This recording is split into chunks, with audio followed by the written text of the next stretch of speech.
Je pensais qu'épouser une femme inconnue était le prix à payer pour sauver mon ranch de la faillite. Je ne savais pas que je venais de signer pour une guerre bien plus dangereuse. La terre, c'était toute ma vie. Pas seulement un gagne-pain, mais l'héritage de mon père et de mon grand-père avant lui. Chaque clôture que je réparais, chaque veau que je mettais au monde, c'était un hommage à leur sueur, à leur sang versé dans cette poussière rouge de l'arrière-pays. Le ranch n'était pas seulement un lopin de terre, c'était le cœur battant de ma famille, et à 25 ans, j'étais son seul gardien. Mais ce cœur battait de plus en plus faiblement. Une sécheresse qui s'éternisait depuis 2 ans avait transformé nos pâturages verdoyants en une croûte craquelée et stérile. Le bétail maigrissait, le puits se tarissait et les dettes, elles, continuaient de pleuvoir comme si le ciel voulait se moquer de notre soif. La plus grosse de ces dettes, celle qui me tenait éveillé la nuit, était celle que mon père avait contractée auprès de l'homme le plus puissant de la région, Monsieur Dubois. Dubois possédait la moitié du canton. Ses terres étaient irriguées, ses bêtes grasses et son compte en banque aussi profond que son mépris pour les petits exploitants comme nous. Mon père, un éternel optimiste, avait emprunté pour moderniser nos installations, persuadé qu'une bonne saison suffirait à tout rembourser. Mais la bonne saison n'était jamais venue et une crise cardiaque l'avait emporté avant même que la première facture de rappel n'arrive. J'avais hérité du ranch, des souvenirs et d'un gouffre financier qui menaçait d'avaler le travail de 3 générations. Le jour où tout a basculé, je réparais une clôture sous un soleil de plomb, les mains écorchées et le cœur lourd. Une voiture noire, rutilante et déplacée dans ce décor de désolation, a soulevé un nuage de poussière en s'arrêtant près de moi. Le chauffeur de Dubois, un homme aussi silencieux et impassible que la voiture qu'il conduisait, m'a tendu une enveloppe. Monsieur Dubois souhaite vous voir, ce soir, 19 heures. Ce n'était pas une invitation, c'était une convocation. Le manoir de Dubois dominait la vallée, une immense bâtisse de pierre qui semblait nous regarder de haut, nous, les misérables qui luttions en contrebas. En entrant dans son bureau, l'odeur du cuir, du bois ciré et de l'argent m'a suffoqué. C'était un autre monde. Dubois était assis derrière un bureau massif, un verre de whisky à la main. Il ne m'a pas offert de m'asseoir. « Léo, a-t-il commencé, sa voix grave et sans chaleur, votre situation est précaire. Les échéances sont passées. La banque est sur le point de saisir. » Chaque mot était un coup de marteau sur le cercueil de mes espoirs. Je savais tout ça, je le vivais chaque jour. Je trouverai une solution, monsieur Dubois. Il me faut juste un peu plus de temps. Il a eu un petit rire sec, un son qui m'a glacé le sang. Le temps, mon garçon, est une ressource que vous n'avez plus. Votre père était un rêveur, pas un homme d'affaires. Il vous a laissé un héritage empoisonné. Il a fait tourner le liquide ambré dans son verre. Cependant, il se trouve que j'ai un problème, et vous pourriez être la solution. Et en retour, je pourrais être la vôtre. J'ai froncé les sourcils, méfiant. Rien de bon ne pouvait venir d'un tel préambule. Quel genre de problème? Ma belle-sœur, Élise, a-t-il dit en posant son verre, la veuve de mon frère. Elle vit recluse dans son aile du manoir depuis sa mort. Elle est fragile et seule. La bienséance et les affaires exigent qu'elle ne reste pas seule indéfiniment. Elle a besoin d'un mari, un nom pour la protéger, une présence pour faire taire les rumeurs. Je ne comprenais pas où il voulait en venir. Et alors? Le regard de Dubois s'est durci, devenant aussi tranchant que du verre brisé. Et alors, vous allez l'épouser, Léo. Le choc m'a coupé le souffle. J'ai cru à une mauvaise blague. Pardon, mais je ne la connais même pas. Et elle doit avoir quel âge? L'âge n'a aucune importance dans un arrangement commercial, a-t-il rétorqué froidement. Pour votre information, elle a 50 ans. Le double de votre âge, oui. Et alors? Vous n'allez pas l'épouser par amour, vous allez l'épouser pour sauver votre ranch. C'est simple, vous lui donnez votre nom, vous vivez ici, dans une dépendance confortable, vous jouez le rôle du mari dévoué en public et en échange, votre dette est effacée. Complètement. Le ranch est à vous, libre de toute charge. Mon estomac s'est noué. C'était monstrueux. Se vendre, vendre mon nom, ma vie pour de l'argent. J'étais du bétail qu'on menait au marché, un simple produit d'échange. La rage a commencé en moi, une vague brûlante de fierté et d'humiliation. Jamais, ai-je craché, je ne vendrai pas ma vie. Dubois a haussé un sourcil, imperturbable. Votre vie, quelle vie! Celle où vous regardez le ciel en priant pour une pluie qui ne vient pas, celle où vous vendez vos dernières bêtes à perte pour payer une fraction de vos factures, celle où dans 6 mois, vous vous retrouverez à la rue regardant une banque mettre aux enchères la tombe de vos ancêtres. Ne soyez pas stupide, la fierté ne remplit pas l'estomac et ne sauve pas un héritage. C'est une transaction. Vous me rendez un service, je sauve votre monde. Je me tenais là, tremblant de rage et de désespoir. Il avait raison, chaque mot était une vérité cruelle. Je pensais à mon père, à la promesse que je lui avais faite sur son lit de mort, de ne jamais laisser tomber l'orange. Que valait ma fierté face à cette promesse? Je veux la voir, ai-je réussi à articuler, la gorge sèche. Impossible, a répondu Dubois catégorique. Elle est sensible, elle ne reçoit personne. Les arrangements seront faits. Vous la verrez le jour de la cérémonie. C'est à prendre ou à laisser, Léo. Pensez à la poussière, pensez à votre père. Je suis sorti de ce bureau comme un zombie, l'odeur de la défaite collée à ma peau. Les jours suivants ont été un brouillard. Les avocats de Dubois ont tout géré. Un contrat de mariage froid et impersonnel, qui stipulait les termes de notre union comme on rédigerait un contrat de vente de bétail. Je n'ai pas vu Élise. Personne ne l'avait vue depuis des années, disait-on en ville. Les rumeurs allaient bon train. Elle était défigurée, folle de chagrin, une vieille femme excentrique qui parlait au mur. Mon futur se dessinait comme une prison dorée, et ma geôlière était un fantôme. Le jour du mariage est arrivé. Pas d'église, pas d'invités, juste un bureau froid à la mairie. Dubois était là, en tant que témoin, son visage triomphant. J'étais en costume de location, rigide et mal à l'aise. J'attendais, le cœur battant à tout rompre, non pas d'excitation, mais de pure terreur. J'imaginais une femme frêle, voûtée, aux yeux vides, une créature brisée que je devais prendre sous ma garde. La porte du bureau s'est ouverte. Une femme est entrée. Elle était grande, plus grande que je ne l'imaginais. Ses cheveux argentés étaient relevés en un chignon strict qui dégageait un visage aux traits fins et aristocratiques. Elle avait bien 50 ans. Des rides fines marquaient le coin de ses yeux, mais ses yeux, ils n'étaient ni vides ni fous. Ils étaient d'un bleu intense, perçant et brillaient d'une intelligence redoutable. Elle portait une robe simple mais élégante, d'une couleur bleu nuit, et se déplaçait avec une grâce et une assurance qui ont balayé toutes les rumeurs d'un seul coup. Elle n'était pas une victime fragile. Il y avait en elle une force tranquille, presque intimidante. Elle s'est approchée et s'est tenue à côté de moi sans un regard. Le maire a commencé son discours monocorde. Je n'écoutais pas. J'étais trop occupé à essayer de comprendre ce que je voyais. Ce n'était pas du tout ce à quoi je m'attendais. Dubois m'avait menti, ou alors il ne connaissait pas sa propre belle-sœur. Quand le moment est venu de prononcer mes vœux, ma voix était un murmure rauque. Elle, en revanche, a prononcé le oui d'une voix claire et ferme, qui a résonné dans le silence du bureau. Le maire nous a déclarés mari et femme. Un silence gêné s'est installé. Dubois arborait un sourire satisfait. Je me suis tourné vers ma nouvelle épouse, ne sachant absolument pas quoi faire. Devais-je lui serrer la main, l'embrasser sur la joue? Elle a fixé son regard sur le mien. Ses yeux bleus semblaient sonder mon âme.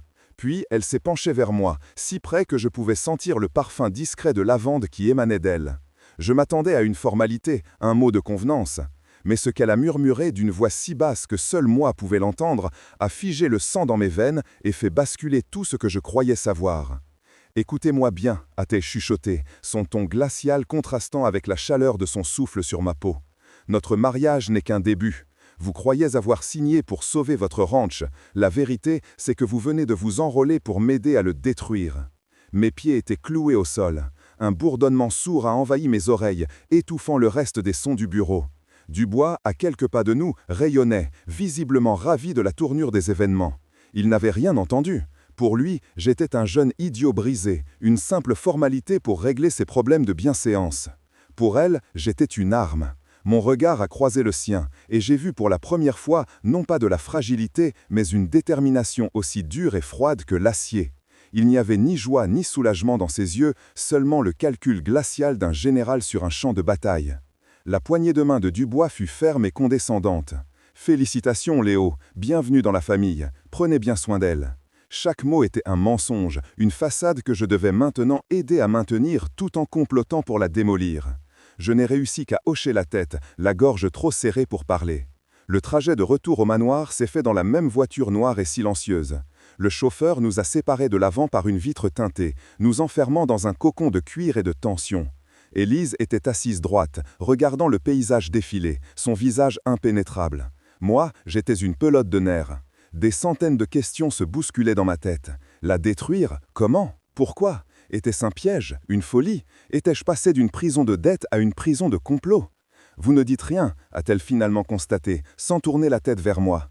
Sa voix était calme, posée. Que voulez-vous que je dise? Ai-je répondu, ma voix plus agressive que je ne l'aurais voulu. Vous venez de me dire que notre mariage est une déclaration de guerre. C'en est une, a-t-elle confirmé. Une guerre que mon cher beau-frère a commencée il y a bien longtemps. Vous n'êtes qu'un soldat que je viens de recruter. Je ne suis pas un soldat, je suis un éleveur. Je ne me bats pas contre les hommes, mais contre la sécheresse et la maladie. Elle a enfin tourné son visage vers moi. Son regard était intense. Les hommes comme Dubois sont une maladie bien plus pernicieuse. Il a pris votre ranch, Léo. Il l'a pris en sachant pertinemment que votre père ne pourrait jamais rembourser. C'était son plan depuis le début. Il convoite ces terres depuis des années pour leur accès à la rivière, un accès que vos ancêtres ont toujours refusé de lui vendre. Il ne vous a pas sauvé, il vous a acheté, vous et votre héritage, pour une bouchée de pain. Ces paroles ont ravivé la braise de ma haine. Je savais qu'il y avait du vrai là-dedans. J'avais toujours senti le regard avide de Dubois sur nos terres. Mais l'entendre formuler si crûment, c'était différent. La voiture s'est engagée dans l'allée privée du domaine. Nous ne sommes pas dirigés vers l'entrée principale du manoir, mais vers une grande dépendance en pierre, nichée au milieu d'un jardin impeccablement entretenu. « Votre nouveau chez vous », a dit Élise, sans une once d'ironie. L'intérieur était luxueux, impersonnel. Des meubles neufs, une cuisine dernier cri, un lit immense, une cage dorée. Une employée de maison muette a monté mes quelques affaires. Puis nous nous sommes retrouvés seuls. Élise s'est servi un verre d'eau, ses gestes lents et délibérés. « Je vous dois une explication », a-t-elle commencé, en s'asseyant dans un fauteuil. Mon mari, le frère de Dubois, était un homme bon, mais faible. Il a toujours vécu dans l'ombre de son aîné. Quand il est mort, Dubois est devenu mon tuteur légal, prétextant un état de choc nerveux qui m'empêchait de gérer mes propres affaires. En réalité, il a fait de moi sa prisonnière pour mettre la main sur la fortune de son frère, une fortune que je censais hériter. Prisonnière? Je n'ai pas le droit de sortir du domaine sans son autorisation. Mes finances sont entièrement contrôlées par lui. Il a fait courir le bruit que j'étais instable, recluse, pour que personne ne remette en question son contrôle. J'ai passé les 5 dernières années à observer, à écouter, à planifier. Mais je ne pouvais rien faire. J'étais seul, isolé. J'avais besoin de quelqu'un de l'extérieur. Quelqu'un que Dubois ne soupçonnerait pas. Quelqu'un qu'il penserait contrôler. Elle m'a regardé droit dans les yeux. J'ai lu votre dossier, Léo. Il vous sous-estime. Il vous voit comme un pauvre type désespéré, reconnaissant, l'instrument parfait. C'est votre plus grande force. Il ne vous verra jamais venir. Mon esprit tournait à toute vitesse. C'était un plan insensé, dangereux. Et qu'attendez-vous de moi exactement? Que je me batte en duel avec lui? Un fantôme de sourire a effleuré ses lèvres. Non, rien de si primitif. J'ai besoin de vos yeux, de vos oreilles et parfois de vos mains. Dubois est un homme d'affaires méticuleux mais arrogant. Il est persuadé que personne n'osera jamais fouiller dans ses affaires. Il a tort. Elle s'est levée et s'est approchée de la fenêtre qui donnait sur le manoir principal. Il a détruit son propre frère pour l'argent. Il a ruiné votre père pour un bout de terre. Il nous a pris notre avenir. Je ne veux pas seulement récupérer ce qui m'est dû. Je veux le voir perdre tout ce qu'il a construit sur les ruines de nos vies. Je veux le anéantir. La conviction dans sa voix était terrifiante et contagieuse. Une partie de moi, la partie qui avait regardé, impuissante, mon héritage s'effondrer, voulait y croire. La vengeance était une boisson amère, mais peut-être était-ce la seule eau disponible dans ce désert. « C'est de la folie », ai-je soufflé. « Il est trop puissant, on se fera prendre. »« Pas si nous sommes prudents », a-t-elle rétorqué. Elle s'est approchée de moi. Pour la première fois, j'ai vu une lueur de vulnérabilité dans son regard d'acier. « Je sais que je vous demande l'impossible, mais vous n'avez pas le choix, Léo. Notre contrat de mariage est blindé. Si vous essayez de partir, si vous parlez, il vous détruira et prendra le ranch quand même en vous accusant de manquement à vos obligations. Vous êtes piégé avec moi. Notre seule porte de sortie, c'est sa chute. » Elle avait raison. J'étais coincé. J'avais échangé un type de servitude contre un autre, bien plus dangereux. Le silence s'est étiré entre nous, lourd de tout ce qui n'avait pas été dit. Finalement, elle est allée vers une petite commode et en a sorti un objet qu'elle a dissimulé dans sa main. Elle est revenue vers moi, son expression de nouveau dure et déterminée. « Le temps des paroles est terminé. L'action commence ce soir », a-t-elle déclaré. Tous les jeudis, Dubois se rend à son cercle de jeu en ville. Il ne rentre jamais avant 2 heures du matin. Son bureau, au rez-de-chaussée du manoir, sera vide. Elle a ouvert sa main. Sur sa paume reposait une petite clé en laiton, ancienne et complexe. Ceci est un double de la clé de son bureau, fait il y a des années. Il pense être le seul à l'avoir. Derrière le grand portrait de son père, à droite de la cheminée, il y a un coffre-fort mural. Il est arrogant au point de croire que personne ne connaît la combinaison. Elle a marqué une pause et son regard s'est durci. La combinaison est la date de la mort de mon mari. L'ignoble salaud s'en sert comme d'un rappel de sa victoire. Elle m'a tendu la clé. Le métal était froid contre ma peau moite. Mon cœur battait la chamade. Je veux que vous alliez dans ce bureau ce soir. Ouvrez ce coffre. À l'intérieur, il y a plusieurs registres. Ignorez-les tous, sauf un petit carnet relié en cuir noir. C'est son vrai livre de comptes, celui qui contient la preuve de toutes ses malversations, de tous ses chantages, de la façon dont il a siphonné les fonds de son propre frère. Vous me l'apportez. C'est la première pierre. Avec ça, nous pourrons commencer à tout faire s'effondrer. Elle avait raison. J'étais coincé.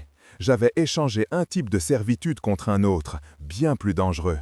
Le silence s'est étiré entre nous, lourd de tout ce qui n'avait pas été dit. Finalement, elle est allée vers une petite commode et en a sorti un objet qu'elle a dissimulé dans sa main.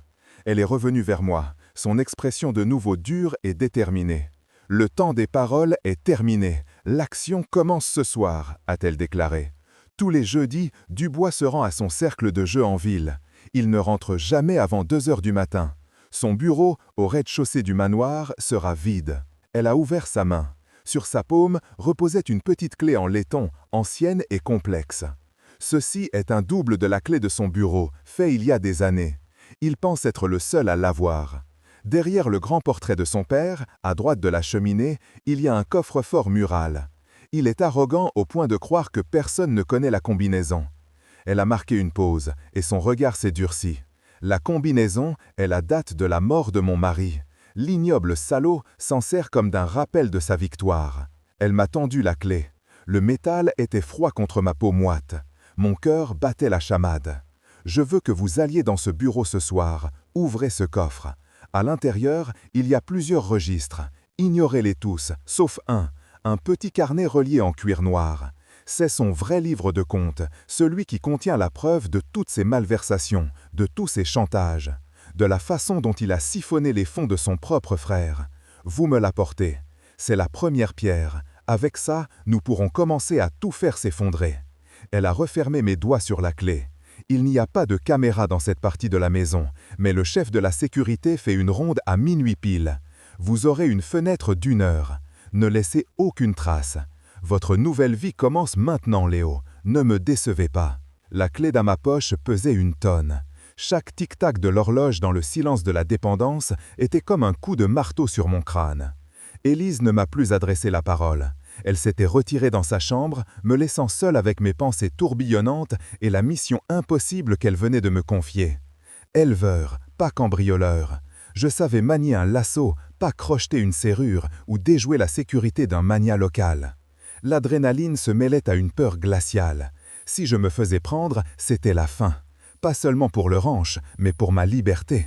Dubois ne me ferait aucun cadeau, il me broierait. Pourtant, en repensant au visage suffisant de cet homme, à son mépris, à la façon dont il a parlé de mon père, une flamme de colère s'est ravivée en moi. Élise avait raison, il m'avait acheté comme du bétail. Mais peut-être que ce bétail avait encore des cornes. L'idée de le voir tomber, de récupérer non seulement ma terre, mais aussi ma dignité, a commencé à l'emporter sur la peur. Ce n'était plus seulement l'histoire d'Élise, c'était la mienne aussi. J'ai attendu, les yeux fixés sur les lumières du manoir. Vers 11 heures, j'ai vu les phares de la voiture noire de Dubois balayer l'allée et disparaître sur la route. Le jeu pouvait commencer. J'ai enfilé des vêtements sombres, des gants fins qu'Élise avait laissés pour moi sur une table, et j'ai glissé la clé dans ma poche. Mon cœur battait si fort que j'avais l'impression que le sol tremblait sous mes pas. Sortir de la dépendance fut facile. La nuit était sans lune, une obscurité bienvenue qui m'a avalé dès que j'ai quitté le cercle de lumière du porche. Je me suis déplacé le long des haies, utilisant les ombres comme un allié, mon corps habitué aux déplacements silencieux dans la nature. Le manoir était une masse sombre, menaçante, avec seulement quelques fenêtres éclairées aux étages supérieurs, sans doute pour le personnel. La porte latérale qui menait près du bureau était ma cible. Élise m'avait expliqué qu'elle était moins surveillée. J'ai atteint le mur de pierre, le froid du bâtiment s'infiltrant à travers mes vêtements. J'ai pris une profonde inspiration, sorti la clé et l'inséré dans la serrure. Elle a tourné sans un bruit. Mon souffle s'est bloqué. La porte s'est ouverte sur un couloir plongé dans la pénombre qui sentait la cire d'abeille et les secrets. Le bureau était exactement comme Élise l'avait décrit. Immense, silencieux, intimidant. La seule lumière provenait des braises mourantes dans l'immense cheminée de pierre. Je me suis approché à pas de loup, chaque craquement du parquet me faisant sursauter. Le grand portrait du père de Dubois, un homme au regard aussi sévère que son fils, me fixait depuis son cadre doré. J'ai tâtonné le mur à sa droite et mes doigts ont trouvé le contour métallique et froid de la porte du coffre-fort, parfaitement dissimulé par le papier peint. Mon cœur tambourinait contre mes côtes. Je me suis agenouillé. La combinaison, la date de la mort de son frère. Un détail si macabre, si typique de l'arrogance de Dubois. J'ai fait tourner la molette, mes doigts gantés glissant sur le métal. Les clics semblaient résonner dans toute la pièce. Droite, gauche, droite.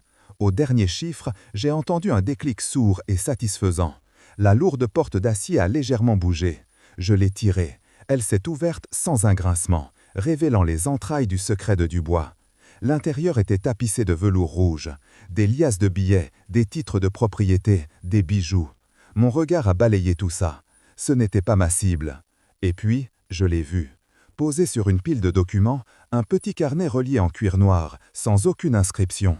Il semblait anodin, presque insignifiant au milieu de toute cette richesse ostentatoire. Je l'ai attrapé. Il était froid et lisse sous mes doigts. J'ai refermé la porte du coffre-fort, brouillé la combinaison et remis le portrait parfaitement en place. Mission accomplie. C'était trop facile. Un sentiment de malaise m'a envahi.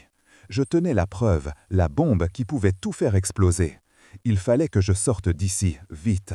Je me suis retourné pour quitter la pièce, le carnet précieusement glissé à l'intérieur de ma veste. C'est à ce moment-là que j'ai entendu un bruit.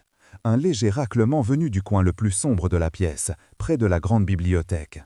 Je me suis figé, tous mes muscles tendus. Étais-je seul? Le chef de la sécurité était-il en avance? J'ai scruté l'obscurité, retenant mon souffle.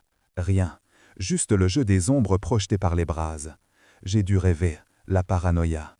Je me suis dirigé vers la porte du couloir, me déplaçant encore plus prudemment qu'à l'aller. J'ai posé la main sur la poignée, prêt à m'éclipser dans la nuit. Je ne ferais pas ça si j'étais vous. La voix était calme, féminine, et ne venait pas de la bibliothèque, mais de derrière le grand bureau de Dubois. Une silhouette s'est lentement levée du fauteuil qui me tournait le dos. Une lampe de bureau s'est allumée, projetant une lumière douce sur un visage que je n'avais jamais vu. C'était une femme jeune, peut-être de mon âge, avec de longs cheveux bruns et des yeux vifs et intelligents qui m'évaluaient sans aucune peur. Elle tenait un livre à la main, comme si je venais de l'interrompre dans sa lecture. « Qui êtes-vous » ai-je réussi à articuler, le cœur au bord des lèvres. Mon esprit s'emballait. Une employée? Une maîtresse? Elle a eu un petit sourire énigmatique. Je pourrais vous poser la même question, bien que je pense connaître la réponse. Vous êtes le nouveau jouet d'Élise, n'est-ce pas? Le mari. Le mot était empreint d'un sarcasme à peine voilé. Je n'ai rien dit, la main crispée sur le carnet caché sous ma veste. Comment savait-elle? Qui était-elle pour être assise dans le bureau de Dubois en pleine nuit, comme si elle était chez elle? Ne vous inquiétez pas, a-t-elle poursuivi en se levant et en contournant le bureau. Je ne vais pas crier. En fait, je suis plutôt impressionné. Elle a enfin trouvé quelqu'un avec assez de cran, ou de désespoir. Elle s'est approchée de moi. Je m'appelle Clara, je suis la fille de Dubois. Le sol s'est dérobé sous mes pieds. Sa fille. Je venais de voler les secrets les plus sombres de son père juste sous son nez. J'étais mort, fini. Je sais ce que vous avez dans votre veste, a-t-elle dit calmement, son regard fixé sur ma poitrine. Le petit livre noir, la clé de la destruction de mon père. Mes muscles se sont contractés, prêts à fuir ou à me battre. Mais elle a levé une main pour m'arrêter. Calmez-vous. Comme je l'ai dit, je ne vais pas vous arrêter. Au contraire. Elle a fait un pas de plus, son expression devenant sérieuse, presque conspiratrice. Je veux vous aider. Le choc m'a laissé sans voix. Vous voulez aider à détruire votre propre père? Son visage s'est assombri. Mon père est un monstre. Il a détruit ma mère, il a détruit mon oncle, il détruit tout ce qu'il touche pour assouvir sa soif de pouvoir. Croyez-moi, personne ne désire sa chute plus que moi. Elle a marqué une pause, ses yeux brillants d'une lueur intense. Mais le plan d'Élise ne fonctionnera pas. Ce carnet seul n'est pas suffisant. Mon père a des juges, des politiciens dans sa poche. Il étouffera l'affaire, détruira les preuves et vous enverra tous les deux en prison pour le reste de votre vie. Alors quoi? Ai-je demandé, méfiant. Qu'est-ce que vous proposez? Clara a souri, mais c'était un sourire sans joie, un sourire de stratège. Ce carnet est la clé, mais il faut la bonne serrure. Mon père a une faiblesse, une seule, une obsession qu'il cache au monde entier. Une transaction illégale, si énorme et si compromettante qu'elle ne figure même pas dans ce carnet. La seule preuve se trouve sur un disque dur crypté qu'il garde dans un endroit que personne ne soupçonnerait. Un endroit où seul moi peux vous faire entrer. Elle m'a regardé, me jaugeant, évaluant ma détermination. Le plan d'Élise vous mènera droit dans un mur. Mon plan le mettra à genoux, définitivement. Mais pour ça, vous allez devoir me faire confiance, et vous allez devoir trahir la seule personne qui pense que vous êtes de son côté. Elle a baissé la voix, la rendant presque hypnotique. Vous devez me donner ce carnet, maintenant. Je suis resté immobile, le carnet brûlant contre ma peau, pris entre deux feux. D'un côté, Élise, la femme qui m'avait recruté, dont la haine pour Dubois était aussi palpable que la mienne. De l'autre, sa fille, Clara, qui me proposait une alliance encore plus dangereuse, fondée sur une trahison. Le visage de Clara était un masque de sincérité, mais pouvais-je faire confiance à la fille du monstre? N'était-ce pas un piège élaboré pour me tester, pour me faire tout avouer avant de me livrer à son père? Pourquoi devrais-je vous croire? Ai-je demandé, ma voix basse et tendue.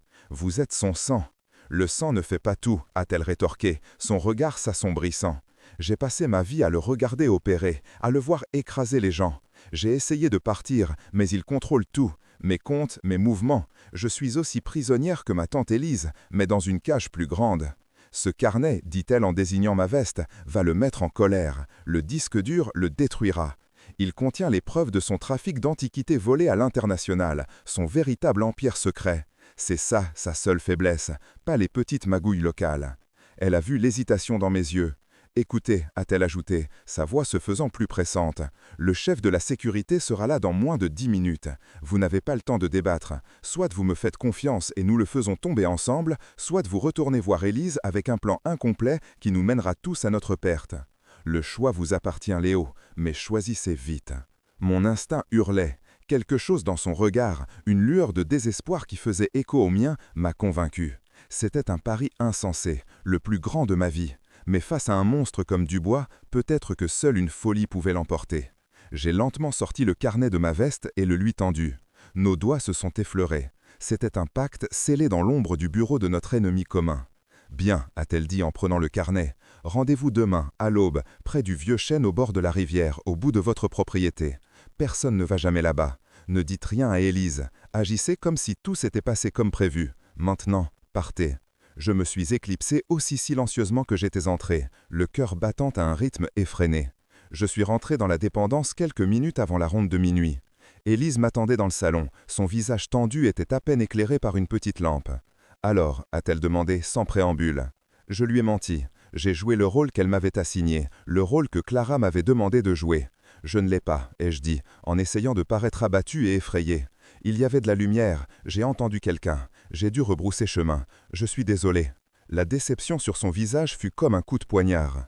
Elle ne s'est pas mise en colère, elle simplement parut vaincue. « Je vois » a-t-elle dit, d'une voix lasse. « C'était peut-être trop vous demander. Retournez vous coucher. » Elle m'a tourné le dos et j'ai senti le poids de ma trahison m'écraser. Mais j'avais fait mon choix, je devais aller jusqu'au bout. Le lendemain, avant que le soleil ne se lève, j'étais près du vieux chêne. La brume flottait sur la rivière. Clara est arrivée quelques minutes plus tard, vêtue simplement, sans aucune trace de la fille de riche de la veille. Elle tenait un sac à dos. Le disque dur est caché dans la bibliothèque de la maison d'hôtes où ma mère aimait peindre, a-t-elle expliqué sans perdre de temps. Personne n'y met les pieds depuis sa mort. C'est une ruine. Mon père la garde par une sorte de sentimentalité tordue. La sécurité y est minimale. Nous avons passé la journée à planifier. Clara était méticuleuse, intelligente. Elle connaissait chaque recoin du domaine, chaque habitude du personnel de sécurité. Elle avait passé des années à observer, attendant son heure. Le plan était audacieux. Pendant la grande réception annuelle de Dubois, qui avait lieu dans 2 jours, le domaine serait en effervescence, la sécurité concentrée sur les invités. C'était notre seule fenêtre de tir. Les 2 jours suivants furent les plus longs de ma vie. Je devais supporter le regard déçu d'Élise et le sourire narquois de Dubois, qui me traitait comme un domestique lors des préparatifs. Je jouais mon rôle de mari potiche, le rustre ébloui par le luxe, tout en échangeant des regards furtifs et des signaux codés avec Clara. Nous étions 2 fantômes complotant au milieu de la fête. Le soir de la réception est arrivé. Le manoir scintillait de 1000 feux, la musique et les rires se déversant dans les jardins. Clara, magnifique dans une robe émeraude, a créé une diversion magistrale, renversant un plateau de coupe de champagne près du poste de sécurité principal, provoquant une confusion qui a attiré l'attention. C'était mon signal. J'ai glissé hors de la foule et couru vers la vieille maison d'hôtes. L'air à l'intérieur était lourd de poussière et de l'odeur de térébenthine. Derrière une rangée de livres sur l'art de la Renaissance, j'ai trouvé une petite cavité dans le mur. Le disque dur était là. Je l'ai saisi et je suis reparti aussi vite que j'étais venu, mon cœur cognant contre mes côtes. J'ai retrouvé Clara dans la roseraie. Sans un mot, je lui ai donné le disque. Elle l'a connecté à un petit ordinateur portable qu'elle avait caché là. Elle a tapé une série de commandes complexes. Des fichiers sont apparus, des photos d'artefacts, des numéros de compte offshore, des noms. C'était là. Tout était là. J'envoie une copie cryptée à un journaliste d'investigation de confiance et une autre aux autorités internationales, a-t-elle murmuré, ses doigts volant sur le clavier. D'ici demain matin, l'empire de mon père commencera à s'effondrer. Mais alors que le dernier fichier est en cours de transfert, une lumière aveuglante nous a balayés. Comme c'est touchant, la trahison en famille. La voix de Dubois, glaciale et pleine de fureur, a retenti derrière nous. Il n'était pas seul. 2 gardes du corps l'encadraient. Mon sang s'est glacé. Nous étions pris. « Tu as toujours été une déception, Clara », a-t-il sifflé. « Et toi, dit-il en se tournant vers moi, pauvre imbécile, tu croyais vraiment pouvoir me doubler ?» Il a fait un signe de paix à ses gardes. Mais avant qu'il ne puisse bouger, une autre voix s'est élevée dans l'obscurité. « Je ne le laisserai pas faire si j'étais vous. » Élise est sortie de l'ombre, un petit pistolet pointé fermement sur Dubois. Son visage n'exprimait plus la défaite, mais une résolution de fer. « Élise, qu'est-ce que c'est que cette mascarade ?» a grogné Dubois. « J'ai peut-être sous-estimé Léo, mais je n'ai jamais sous-estimé votre paranoïa, a-t-elle dit calmement. Je savais que vous le surveilleriez, j'ai donc décidé de vous surveiller moi-même. Je vous ai suivi. » Son regard a croisé le mien, un mélange de reproche et de compréhension. « La trahison est une chose moche, Léo, mais je crois que cette fois, c'était pour la bonne cause. » Un bip sur l'ordinateur de Clara a signalé la fin du transfert. « C'est fait, a-t-elle soufflé. C'est trop tard pour lui. » La fureur de Dubois a explosé. Il s'est jeté en avant, non pas sur Élise, mais sur sa propre fille. J'ai réagi à l'instinct. Je me suis interposé, encaissant le choc de son corps. Nous avons roulé sur le sol. C'était un homme puissant, mais j'étais plus jeune, endurci par des années de travail physique. La lutte fut brève. Quand les gardes ont voulu intervenir, le son d'une détonation a retenti. Élise avait tiré en l'air. « La prochaine est pour lui », a-t-elle prévenu, sa main ne tremblant pas. Les sirènes au loin ont mis fin à la confrontation. Le journaliste, plus rapide que prévu, avait alerté les autorités locales en même temps que ses rédacteurs. Dubois s'est affaissé, son visage passant de la rage à la défaite la plus totale en l'espace d'un instant. Il avait tout perdu.